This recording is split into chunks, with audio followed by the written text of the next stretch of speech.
Pelaku penganiayaan remaja hingga tewas di Ambon, Maluku, Abdi Toisuta, akhirnya ditampilkan ke publik oleh polisi.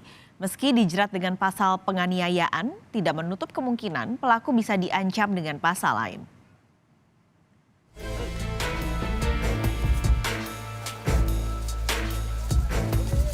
Penyidik Polresta Ambon akhirnya menampilkan ke publik Abdi Toisuta, anak ketua DPRD Ambon yang memukul seorang remaja hingga korban kehilangan nyawanya. Polisi menegaskan kasus ini akan ditangani secara terbuka tanpa pandang bulu. Saat ini penyidik masih memeriksa sejumlah saksi. Kepolisian juga sudah mengotopsi korban, tetapi hasilnya akan disampaikan di persidangan nanti. Hasil otopsi sudah keluar. Namun demikian, ini merupakan kewenangan daripada dokter forensik yang melakukan otopsi untuk nanti disampaikan di hadapan sidang, karena itu adalah kewenangan daripada dokter.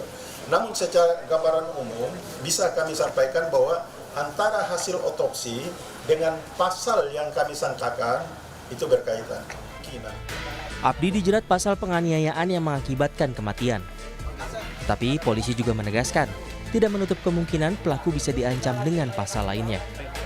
Kemungkinan seperti mana tadi disampaikan oleh Pak Kasat, bahwa apabila dalam perkembangannya ditemukan ada perbuatan dari keterangan saksi yang terkait dengan pasal lain, maka tidak menutup kemungkinan untuk kami akan gunakan pasal-pasal yang lain. Demikian. Kami ingatkan sedikit penganiayaan oleh Abdi Toisuta. Minggu 30 Juli, korban tak sengaja menyerempet pelaku saat hendak mengembalikan jaket ke rumah kerabatnya. Abdi yang tersulut emosi memukul korban sebanyak 3 kali saat masih di atas motor. Meski sempat dibawa ke rumah sakit, nyawa korban tak tertolong. Keluarga korban kini berharap Polri menegakkan keadilan sesuai hukum yang berlaku. Lantaran tersangka merupakan anak seorang ketua DPRD. Tim Liputan, Kompas TV. Soal perkembangan terkini, anak ketua DPRD Ambon menganiaya remaja hingga tewas, kita terhubung dengan jurnalis Kompas TV Yahya Lating.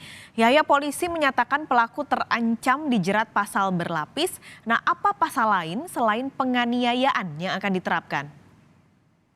Baik, Pak Khalid. Untuk pasal lain sendiri akan sesuai dengan perkembangan pemeriksaan nantinya. Jadi untuk pemeriksaan sampai saat ini sudah 6 saksi yang diperiksa. Ketika nanti ada keterangan baru dan memunculkan fakta-fakta baru, tidak menutup kemungkinan pasal-pasal yang lain juga akan disangsikan kepada tersangka. Untuk proses penyelidikan sendiri di Polres sampai saat ini masih terus berlanjut. Nah, untuk menyelesaikan itu secara cepat, Polda sendiri sudah menurunkan tim asistensi untuk mendampingi penyidik Polres Pulau Ambon. Berikut kutipan pernyataan Polda Maluku. Kabid Humas Polda Maluku.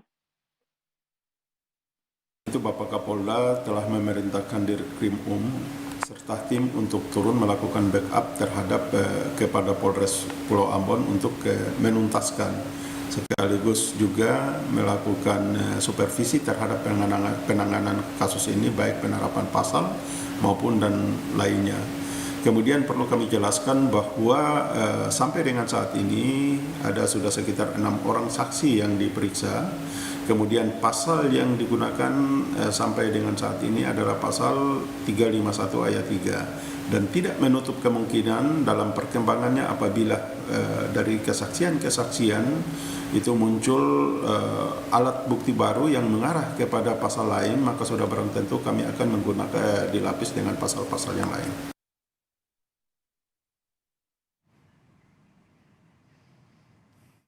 Pak Kalis, jadi proses penyelidikan ini sendiri untuk berkas itu belum dilimpahkan ke kejaksaan, namun Kasat Reskrim sendiri sudah mulai mengirimkan surat perintah dimulainya penyidikan ke jaksa. Yahya, ini kan tadi Anda cerita sudah ada 6 saksi diperiksa, masih terus dilanjutkan penyidikannya, tapi kira-kira sudah adakah waktu kapan polisi akan melimpahkan berkas ini ke pengadilan? Oke, sekali. Sampai saat ini belum ada waktu yang pasti untuk dilimpahkan berkas itu. Namun Kasat Reskrim sendiri sudah mengirimkan surat perintah dimulainya penyidikan ke jaksa. Sekali. Baik, terima kasih Yahya Lating melaporkan langsung dari Ambon, Maluku.